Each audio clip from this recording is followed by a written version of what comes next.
저는 교회학교 선생님도 해보고 또 전도사도 해봤습니다. 그리고 지금 두 딸을 키우고 있죠. 아주 어려서부터 뭐 갓난쟁이부터 다 이제 커가는 과정을 지켜왔는데, 그런데 그러면서 느끼는 것은 제가 가르치는 것 이상으로 아이들에게 배울 점이 많다는 점입니다. 제가 존경하는 목사님 중에 잭 윈터 목사님이란 분이 있습니다. 그런데 전 세계를 돌아다니시면서 하나님의 사랑에 대해서 가르치시다가 지금은 천국에 계시는데요. 이분이 어느 지역의 연합 주일학교 예배에서 이제 수많은 교사들도 있고 어린아이들도 있고 그런 현장에서 이런 아이들을 향해서, 조그만 어린아이들이죠, 이런 얘기를 했습니다. 여러분 중에 누가 엄마 아빠처럼 큰 사람이 되고 싶나요? 뭐 이렇게 질문을 했대요. 근데 그래서 이제 손 들어보세요. 그러니까 일제히 손을 막 들었습니다. 그래가지고 잭윈터 목사님은 이제 빙그레 웃으시면서 그때 이렇게 대답했습니다. 그거 참 안 됐네요. 왜냐하면 예수님께서는 여기 서 있는 모든 어른들이 돌이켜서 여러분과 같이 어린아이처럼 되라고 하셨거든요. 그렇게 대답을 했다고 합니다. 설교 초반부가 꼭 유년부 설교 같은데, 아동부 설교 같은데, 아무튼 그렇습니다. 방금 본문 말씀과 같이 예수님께서는 우리 생각과는 거꾸로 우리 어른들이 돌이켜 어린아이가 되라고 말씀을 하셨습니다. 그런데 그러면 우리는 어린아이들로부터 무엇을 배울 수 있을까요? 어린아이처럼 된다는 것, 돌이켜 어린아이가 된다는 것은 무엇을 의미할까요? 오늘 이 부분을 좀 살펴보겠습니다. 이 말씀의 의미를 깨닫기 위해서 저는 몇 년 동안 어린아이들을 잘 유심히 관찰해 왔습니다. 그래서 몇 년 동안 제일 가까운 관찰 대상은 제 두 딸이었죠. 그런데 참 결혼에 유익이 있는 것 같아요. 그런 부분에 어린아이들은 첫 번째로 특징이, 제가 발견한 제일 가는 특징은 이겁니다. 잘 받는다는 겁니다. 선물을 너무 잘 받아요, 애들이. 선물을 너무 믿고, 지나치게 믿고 선물을 너무 잘 받아요. 어른들은 선물 주면 왜 주는 거야 이거 막 의심부터 하잖아요. 근데 어린아이들은 선물을 너무 넙죽넙죽 잘 받습니다. 얼마 안 있으면 크리스마스와 설날이 이제 시즌이 다가오는데, 이제 선물의 계절 아닙니까, 그죠? 선물들이 오가는, 세뱃돈과 선물, 크리스마스 선물이 오가는 그런 시즌인데, 저희 딸들은 벌써 크리스마스 캐롤을 듣고 있어요. 벌써부터 크리스마스를 너무 좋아합니다. 그런데 이런 시즌의 주인공은 단연 어린아이들이죠. 이제 크리스마스, 어린 시절, 저희 딸들이 어린 시절 크리스마스 이브, 그러니까 크리스마스 전날 밤 저희 집 딸들은 이제 산타클로스 할아버지에게 선물을 받을 생각에 밤잠을 이루질 못했어요. 그래서 너무 설레하고 막 들떠가지고 산타 할아버지 언제 오셔? 막 이러면서 막 잠을 자지 못하면 네가 깨 있으면 못 오셔. 그래가지고 이제 재웠거든요. 그러면 저희가 저희가 이제 아내와 제가 이제 선물을 머리 곁에 딱 놔두면 이제 아침에 그 선물을 딱 받고 이제 애들이 흥분을 하는 겁니다. 막 뛰면서 아빠 크리스마스 산타클로스 할아버지가 진짜 있는가 봐. 산타클로스 할아버지가 계셔. 막 이러면서 흥분을 해서 막 뛰어다니던 그런 생각이 기억이 납니다. 저희 집 아이들은 오랫동안 산타클로스 할아버지가 있었다고 믿었습니다. 그리고 제가 뭐 손에 그 집에 뭘 가지고 선물 같은 거 가지고 뭐 물건을 가지고 가면 꼭 이렇게 물어봅니다. 아빠 무슨 선물 사온 거야? 이게 제일 민감한 게 선물입니다. 그죠? 이처럼 아이들은 자기를 좋아해주고 아무런 조건 없이 선물을 가져다 주는 존재가 있다는 것을 철석같이 믿습니다. 아이들은 상대방이 나에게 무조건적인 사랑과 호의를 가지고 있다는 것을 잘 믿어요. 그렇죠? 그래서 이렇게 쉽게 선물을 받고 선물을 나에게 주는 존재가 있다는 것을 쉽게 믿는 아이들이 점점 자라나면서 선물에 대해서 점점 믿지 않게 되죠. 마음의 상처를 받기 때문입니다. 예. 선물을 바라고 기대하는 아이들의 마음은 점점 배신을 당하고 또 그들은 상처를 받습니다. 자라면 자랄수록 아이들은 선물보다는 보상의 세계에 익숙하게 됩니다. 예. 뭐 일시 이런 막 그냥 뭐 몇 초 만에 두 배가 부른 것 같아요. 파도가 몰려오는 것처럼. 예. 아무튼 환영합니다. 네. 그래서 어릴 적 선물의 세계에 익숙하던 아이들, 선물을 너무나 철석같이 믿고 또 어른들이 또 다른 사람들이 나를 사랑하고 뭔가 호의를 베푸는 것에 그것을 신뢰하고 마음을 열기를 좋아하던 아이들이 상처를 받고 이제 어느덧 이제 선물을 믿지 않게 되는 시기가 있죠. 그래서 이 시기가 되면 주로 청소년부터인데 자라면 자랄수록 아이들은 선물보다는 보상의 세계에 익숙해지게 됩니다. 선물과 보상의 차이점 알죠? 선물은 아무 대가 없이 그냥 주는 거고 보상은 뭘 잘해야지 주는 게 보상이죠. 그래서 공부를 잘해야 상장을 받고 다른 학생들과의 경쟁에서 이기고 우수해야 좋은 대학을 갑니다. 그리고 거기서 더 우수해야 취직을 할 수 있습니다. 이 모든 것은 선물이 아니라 보상의 세계죠.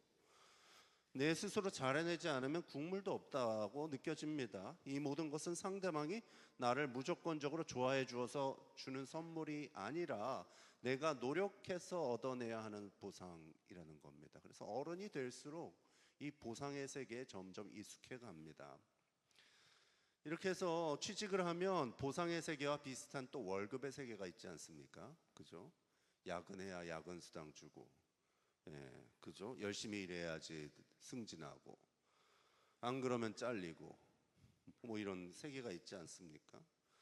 이 모든 것은 나의 노력과 행위에 달려 있습니다. 이처럼 어른의 세계는요, 보상과 월급의 세계입니다. 그런데 예수님께서 뭐라고 하셨냐면 이 어른들의 보상과 월급의 세계에서 어디로 옮겨가라고 하셨어요? 돌이켜 어린아이의 세계로 옮겨가라고 하셨습니다. 그 세계는 뭐죠? 은혜와 선물의 세계입니다. 예. 어린아이들은 선물의 세계에 익숙하고요, 어른들은 보상과 월급의 세계에 익숙합니다.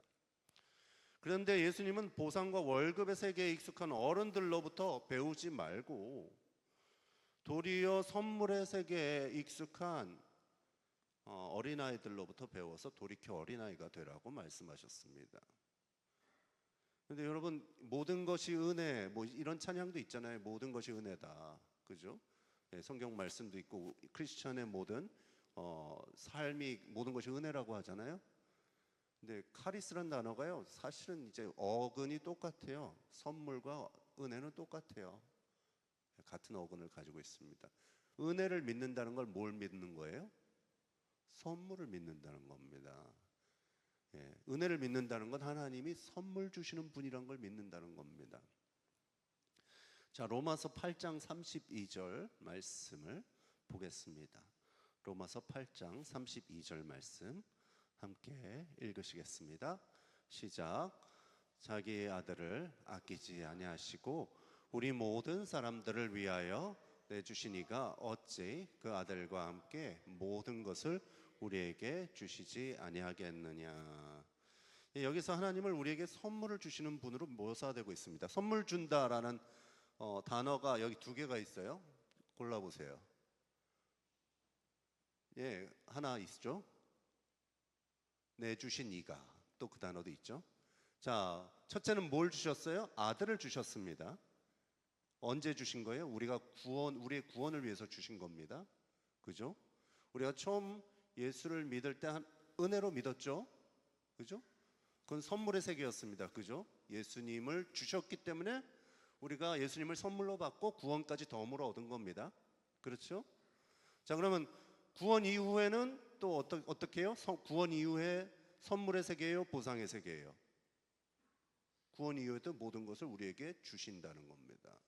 구원 이후에도 우리 기독교인의 삶은 선물의 세계예요? 보상의 세계예요? 선물의 세계입니다. 그죠? 이 본문 말씀은 우리가 구원 받을 때와 구원 이후의 삶이 둘 다 선물로 사는 삶임을 증거하고 있습니다. 맞죠? 맞죠? 네. 성경을 오도하고 있지 않죠? 자, 여기서 하나님은 우리에게 선물로 주시는 분으로 묘사되고 있습니다. 우리가 구원받을 때 예수님을 주셨기 때문에, 예수님을 선물로 주셨기 때문에 우리가 구원받은 겁니다. 이것은 우리가 잘해서 받은 보상도 아니고 열심히 노력해서 얻어낸 월급도 아니었습니다. 우리가 죄인 중에 괴수였을 때, 영적으로 사망 선고를 받았을 때, 지옥에 갈 멸망의 자식이었을 때 하나님께서 그런 우리를 불쌍히 여기시고 아들 예수를 선물로 주신 겁니다. 그리고 어린아이처럼 예수님을 선물로 믿음으로 받아들이는 사람, 그 사람은 구원까지도 덤으로 선물로 주신 겁니다. 아멘. 그러면 처음 구원받고 이제 구원 이후의 삶은 어떻다고 하셨어요? 아들과 함께 모든 것을 내어주시는 하나님의 선물을 받으며 사는 삶이 그 위의 삶이라는 겁니다. 그죠? 그렇기 때문에 하나님께서 우리를 돌이켜 어린아이가 되라고 하셨어요.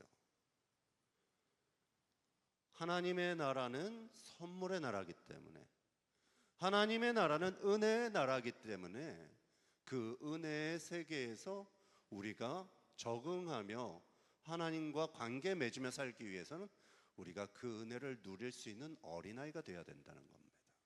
왜냐하면 어른들은 선물을 못 받아요. 선물 주면 의심합니다. 무슨 꿍꿍이야? 사기치려고 하나? 저 인간 나한테 뭐 얻을 게 있어? 뭐 이렇게 생각을 하죠. 어린아이는 받으면 어떻게, 주면 어떻게 해요? 감사합니다 하고 받잖아요. 그죠? 네. 제가 여러 가지 크리스마스 캐롤을 되게 좋아하는데, 제 딸들도 좋아하는데, 그 중에 유일하게 좋아하지 않는 캐롤이 있습니다. 어떤 캐롤이냐 하면, 울면 안 돼, 울면 안 돼, 산타 할아버지는 우는 아이에게 선물을 안 주신대. 산타 할아버지는 알고 계신데 누가 착한 애인지 나쁜 애인지 선물을 안 주신대. 나쁜 애면 안 준다는 거죠.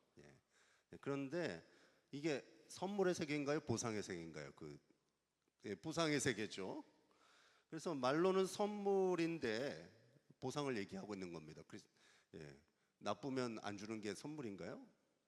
자식이 나쁘게 굴었어. 크리스마스 선물 오늘 올 한 해 땡 끝 탈락. 이건 이미 보상이잖아요. 그죠? 그래서 또 애를 또 울고 싶은데 울지 못하게 하는 게 얼마나 잔인합니까? 그죠?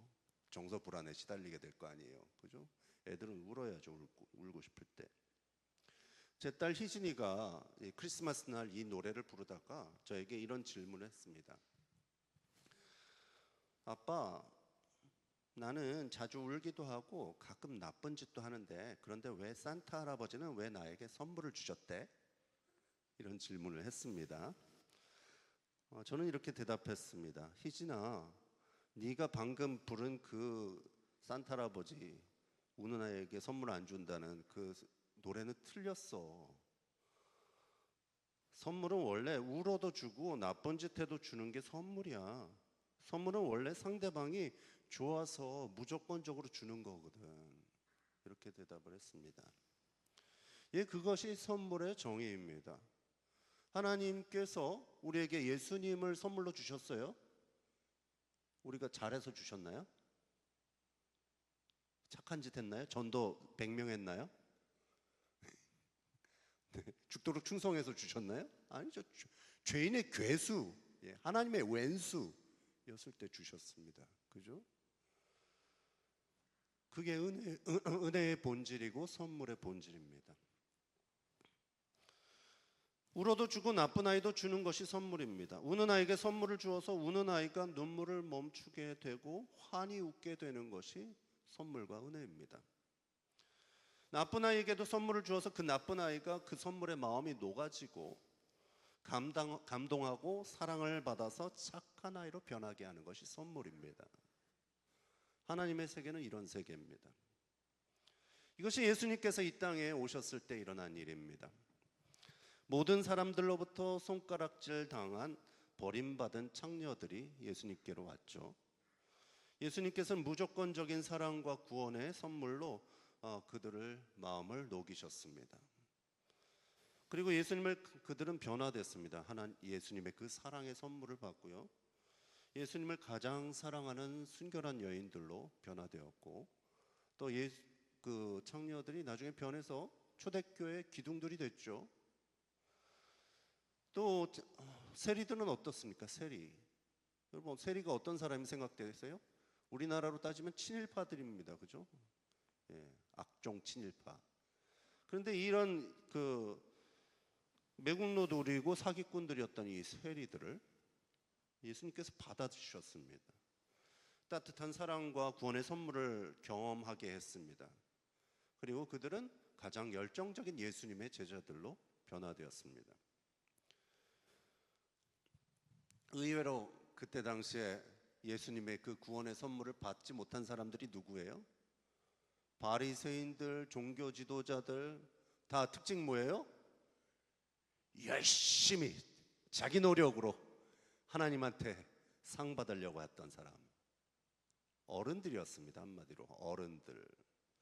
자기 노력으로, 내 열정으로, 내 의지로 하나님께 인정받으려던 사람들. 그런 사람들이 예수님의 선물을 못 받았어요. 하나님, 저는 일주일에 3번 금식하고 11조도 하고 각종 율법을 잘 지켰으니 저에게 상 주셔야죠 라고 말하던 것이 바리새인이었습니다. 이런 사람들이 하나님의 상을 못 받았다는 것, 선물을 못 받았다는 겁니다.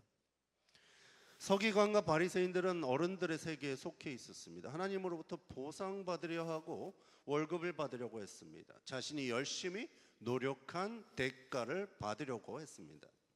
그래서 하나님이 주시는 선물을 받지 못한 겁니다.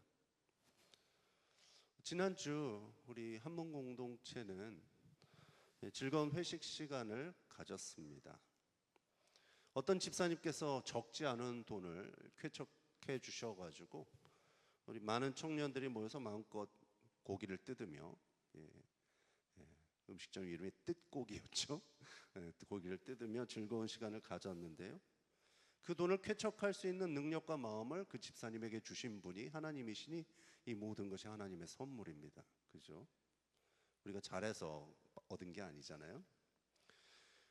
제 인생을 돌아보면 모든 것이 하나님의 은혜였습니다. 중고등학생 때 제 마음으로 하나님을 떠나 있었다고 말씀을 드렸었습니다. 하나님을 떠나서 방황하고 신앙을 잃어버릴 위기에 있을 때 그런 저를 불쌍히 여기시고 눈물로 기도하시던 주일학교 선생님들이 있었습니다. 제가 어느 날 수련회 가서 이제 밥 먹고 들어오는데 어떤 선생님이 밥도 안 먹으시고 막 울면서 기도하시는 거예요. 근데 제 이름을 불러가면서 울면서 기도하는 걸 들었습니다. 그때 충격을 받았어요. 이분은 밥도 안 먹고 내 이름을 불러가면서 울면서 눈물을 흘리면서 기도하시네. 충격을 받았습니다. 그 선생님의 마음에 눈물의 기도를 할 수 있는 하나님의 마음을 집어넣으시고 기도할 수 있게 하신 분, 하나님 아니십니까? 그죠? 저는 확신합니다. 여러분, 여기에 앉아있는 이유 자체가요, 누군가 널 위해 기도하네, 그 이유 때문입니다. 누군가 여러분은 한 사람 한 사람을 위해서 눈물을 흘리면서 기도한 사람이 있었습니다. 뭐 이렇게 진짜로 뚝뚝뚝뚝 눈물을 흘렸는지 안 했는지는 제가 보장할 수 없지만 하나님의 마음을 품고 기도한 사람이 있었으니까 여러분 이 자리에 있지 않겠습니까? 그 마음을 주시고 기도할 수 있게 하신 분 하나님 아니십니까? 은혜입니다. 그래서 눈물로 기도하시던 주일학교 선생님을 저에게 선물로 주셨습니다. 그리고 제가 정신 차리도록 따끔하게 혼내주시던 부모님도 선물로 받았어요. 때로는 따끔한 충고와 혼냄이 선물이 될 수 있습니다. 여러분 이거 인정하셔야 돼요. 너무 거칠면 좀 그렇지만 상처받지만 여러분 삶에도 좀 따끔하게 또 부성적 사랑을 또 주시는 분이 있기를 바랍니다. 저와 제 아내가 딸들과 함께 선교 훈련 또는 상담 훈련을 받으러 미국과 캐나다에 떠날 때 이 두 여행이랄까요? 이 여행이라기엔 너무 긴 기간이 있습니다. 아무튼 그 기간 뭐 경비를 제가 가늠해 보면 1억이 넘게 들었던 것 같아요. 저는 저의 재산이 박살날 줄 알았습니다. 근데 전혀 박살나지 않았어요. 하나님의 은혜입니다. 하나님의 마음을 받고 거금을 쾌척해 주신 성도님들이 있었습니다. 그런 돕는 마음과 경제력을 주신 분이 하나님이시니 하나님의 은혜입니다. 여러분에게도 이런 하나님의 은혜가 있을 줄 믿습니다. 시마다 때마다 여러분이 필요한 필요들을 채워주실 하나님의 돕는 손길의 은혜가 있을 줄 믿습니다. 아멘 하는 자에게 더욱 있을 줄 믿습니다. 그런데요, 하나님은 주시는데 우리가 잘 받아야 돼요. 어른들은 못 받습니다. 그죠? 뽀로로 노래 중에 이런 노래가 있더라고요. 어른들은 몰라요. 어른들은 못 받아요. 선물의 세계를 잘 모릅니다. 돌이켜 어린아이가 되시기 바랍니다. 인생의 고비고비마다 하나님의 간섭하심과 도우심과 보호하심이 있었습니다. 엇나가려고 할 때마다 막아주시고 혼내주시고, 돈이 떨어졌을 때 공급해 주시고, 위험이 닥치려 할 때 막아주셨습니다. 그리고 제가 서 있는 이 설교 강단도 하나님의 선물입니다. 하나님의 말씀을 전하는 이 자리, 이 특권의 자리도 제 노력으로 얻어진 것은 아닙니다. 그리고 지금 하고 있는 이 설교의 내용도요, 제 노력으로 얻어졌다고 볼 수 없습니다. 여러분을 위해서 기도할 때 호련히 하나님께서 영감을 주시고 막 쓸 말이 생각나게 하시고 술술 설교 원고가 잘 써지게 하시는 분은 하나님이십니다. 그리고 저는 이 자리에 또 선물을 또 나눠주는 산타클로스의 마음으로 섰습니다. 누군가에게 선물이 되기를 원합니다. 아이고 그냥 한 분만 너무 열심히 잘 받으시는 것 같아요. 농담이고요. 아무튼 지금 이 시간 제가 하는 이 설교 또한 누군가에게 선물이 되기를 원합니다. 여러분, 하나님은 은혜로우신 하나님이십니다. 우리가 자격이 없을 때 구원이라는 큰 선물을 조건 없이 주셨고요, 그 이후에도 우리가 필요한 모든 것을 선물로 내어주시는 분이십니다. 아멘. 그 선물을 누리기 위해 우리는 어른의 세계, 보상과 월급의 세계에서 벗어나야 할 줄 믿습니다. 돌이켜 어린애가 되어야 하겠습니다. 하나님께서 지금 이 시간도 여러분을 향해 선물을 준비해 놓고 계십니다. 우리의 차가운 마음을 녹이는 하나님 아버지의 사랑, 선물입니다. 우리가 넘어져 있는 그 무기력과 절망의 자리에서 우리를 붙잡아 일으키시는 새로운 성령 충만과 하나님의 능력, 선물입니다. 모든 환경과 상황을 초월한 하나님의 초자연적인 평강, 하나님의 선물입니다. 평화로다. 하나님 선물일세. 너무 좋지 않습니까? 평화를 주십니다. 하나님 마음의 평강을 주십니다. 어려운 가운데, 어려운 상황인 가운데 발 뻗고 잘 자게 하시고 걱정 안 되게 하시고 얼마나 큰 은혜입니까?